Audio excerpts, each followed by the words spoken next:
इंसान का जो नफ्स है, ये जो बंदा छुपाए फिर रहा है, इसका अंदर का साइज़ कितना है, कोई अंदाज़ा तो करें।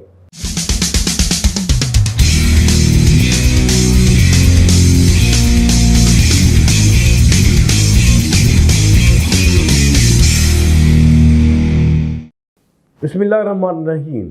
मेरा नाम डॉक्टर मोहम्मद हारिस खान बरकी है। अल्लाह के फजल से लाखों का साइकियाट्रिक और सेक्सुअल कोच हूँ।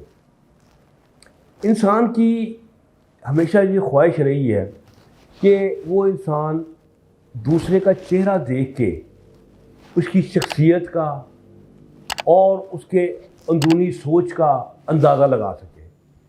वैसे भी कहते हैं कि चेहरा जो है वो शख्सियत का आईना होता है। तो इंसानों ने कोशिश की कि चेहरा देख के अंदाज़ा लगाया जा सके कि इंसान का जो नफ्स है, ये जो बंदा छुपाए फिर रहा है, इसका अंदर का साइज़ कितना है, कोई अंदाज़ा तो करें। तो लोगों ने मुख्तलिफ़ किस्म के टोटके अंदाज़े लगाने के लिए किए। किसी ने कहा कि जी कद लंबा है तो लंबा होगा, किसी ने कहा जी पाँव लंबे होंगे तो वो शायद लंबा होगा। तो कोई सियाना था, उसने कहा ये नहीं यार, ये मेरे को शक है कि ये नाक देखें तो शायद, और ये बात बड़ी मानी जाती थी कि लंबी नाक हो, चौड़ी नाक हो, मोटी नाक हो तो उसका लंबा होता है, फरबा होता है, लंबा भी होता है। लेकिन ये बात मिथ की हद तक, एक मजाक की हद तक ही चल रही थी।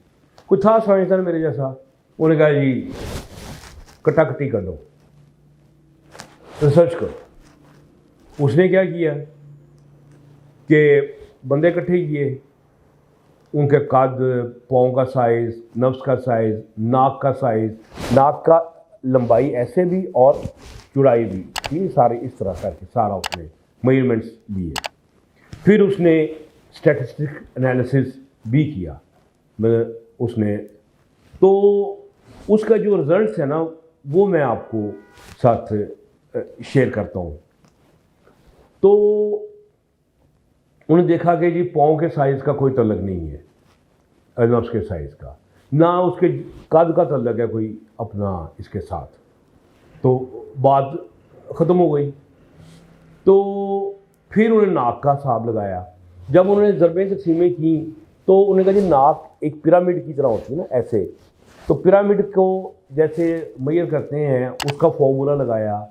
नफ्स के ऊपर जो वॉल्यूम का उन्होंने फॉर्मूला लगाया, तो देखा कि इनमें कोरिलेशन मौजूद है कि नाक का लंबा होना, चौड़ा होना, बड़ा होना, जिस चीज़ की अलामत है कि इस बंदे का जो साइज़ है वो भी बड़ा है। यानी कि सिर्फ नाक ऐसे नहीं, ये इसमें नाक की चौड़ाई भी शामिल हो जाती है। ये टोटल नाक का जो वॉल्यूम है ना, इसका एक तल्लक है।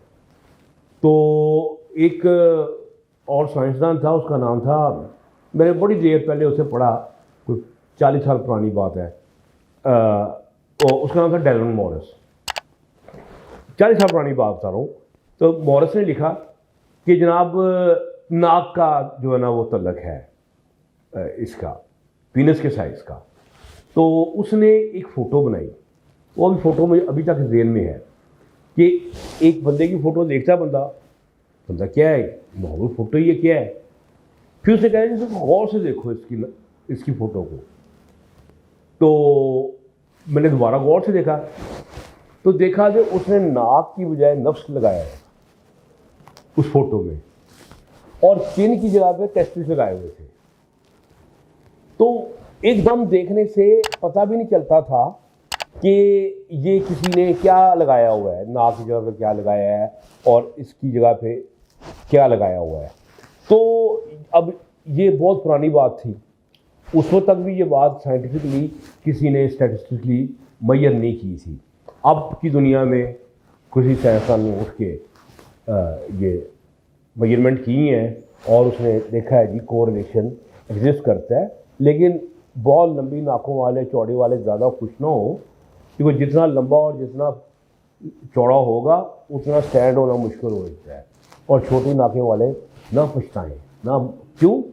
वो छोटा सा बड़ी जल्दी खड़ा हो जाएगा और बड़ी देर तक खड़ा रहेगा और बड़ी उम्र तक खड़ा रहेगा, और बड़े वाले का तो वैसे ही बैठ जाना है जल्दी, क्योंकि वजन होता है ना उसका, ब्लड बहुत चाहिए होता है उठने के लिए। तो आप दिल छोटा ना करें, ठीक है, छोटे पीनस वाले। तो उम्मीद है कि मेरी ये वीडियो पसंद आई होगी। मेरे चैनल को सब्सक्राइब करें, बेल का आइकॉन आप प्रेस करें। खुश रहें और खुशियाँ बांटें। डॉक्टर बर्की को इजाज़त दें। अल्लाह हाफ़िज़।